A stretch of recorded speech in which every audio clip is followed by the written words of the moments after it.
Let's be funny today. People want banter. Okay. Can we banter? Are we good at banter? Well, that's a lot of pressure. All right. Well, just be funny. That's all. No, again, funnier.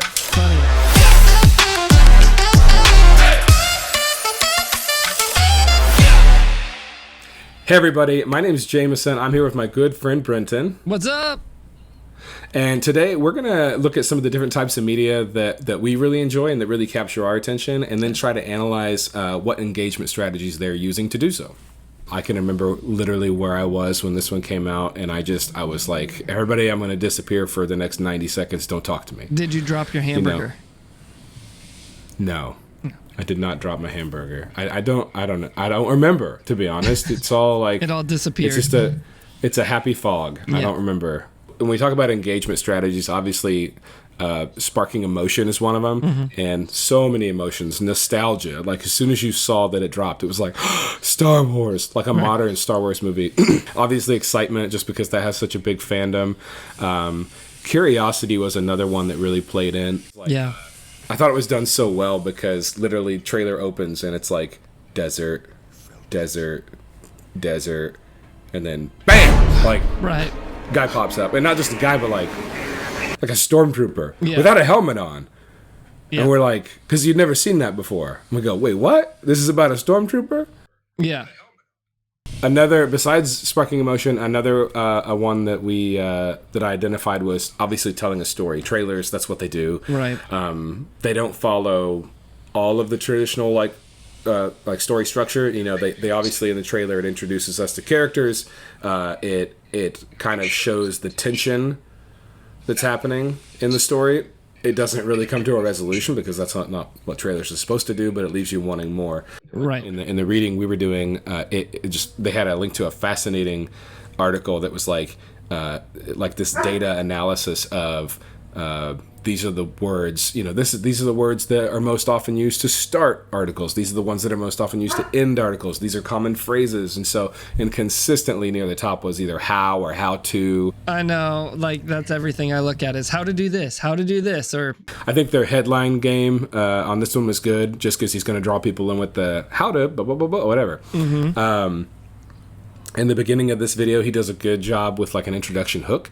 Okay. So he comes on real quick, just within a few seconds. Hey everybody, I'm, I think his name's Aaron with Phlearn. Today we're going to go over da da da da da da da da, and then you'll be able to da da da da da. Yeah, there's a learning outcome with it. There's a couple things I think all go together. There's like three categories. One is like use visuals, one is be original, and one's be authentic. I thought these kind of all went together because it's great visuals. The way his content's organized, it's a really small window of him, so you can still like see him as he's teaching, and then he's at his computer. But again, it just looks like he's in his office, and that's where it becomes like authentic and relatable. Is because you just look at this guy and go, man, he's just in there doing his thing. He's super personable, and to me, that amount of effort in his production is also pretty original when it comes to how-to videos. Like I said, most of them are just somebody in their house or their room with not a ton of production value, but just like colored lights. Sure. He has a course like that you can pay like $10 or $12 a month for, but he didn't say anything about it. He didn't do like a hard sales push, which I appreciated, but because it's on YouTube, obviously he's got the links and everything down there, so it was actionable in that you could just go, oh, that was really good, click, it's good content, I think I'll join that.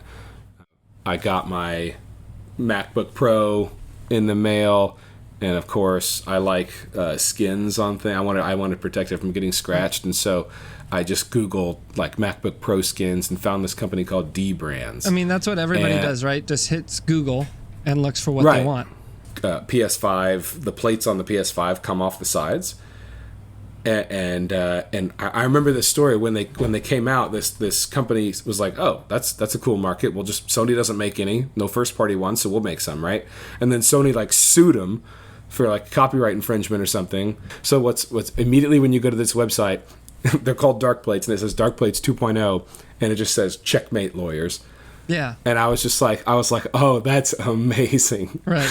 Because to me, I think this plays into headlines, the whole headline trick, because checkmate lawyers is like, it's really short, but it's like a it's like this kind of aggressive, like in your face type of thing. Yeah, stick it to which the was man. immediately appealing. And that whole stick it to the man thing is very appealing to people because, we get stepped on by corporations who do all sorts of stuff with our data, with our rights, all this sort of stuff all the time. Right. With our money. And then for some other company, a small company, to come back and be like, in your face was just instantly hooking. So also very original. Right.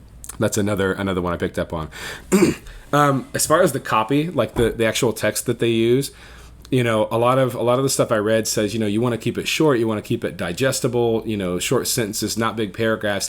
What's funny is they go the opposite way. And then I found in the articles I was reading a section on long form copy, which you can do, but it has to be right. And I feel like they nailed it.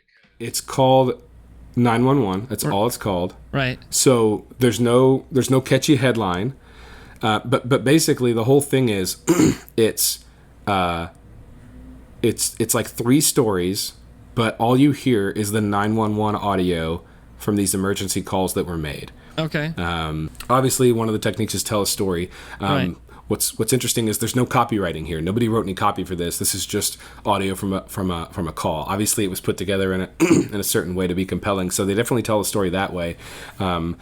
Emotion is the huge one here. Obviously, the number one emotion in my mind, which is kind of heavy-handed here, was fear. Mm-hmm. You have this fear of, well, what would happen to me if I didn't have my phone and I fell down a well? Mm-hmm. Yeah. What am I going to do? How many wells have you been around that you might fall down in? Well, you got do you have a well? There's somewhere on your property you probably have a giant hole. I do have a well. I could probably fall in a well and not even. I bet there's a gate to the upside down on your property. Maybe. Your property during winter looks like the upside down. Really? Yeah, it's just all dead trees. Yeah, everything. I would say use visuals was a big one here, in almost like a weird flip it on its head type of way, because if you really think about it, this ad is literally just 3 aerial shots that just keep repeating. Mm-hmm. Had they used a bunch more shots to do it, it would have taken away from what you're listening to. The whole point is they want you to hear like the worry and the concern in the person's voice. And I think obviously authentic and relatable come into this. Sure. Because I mean it's a real 911 call.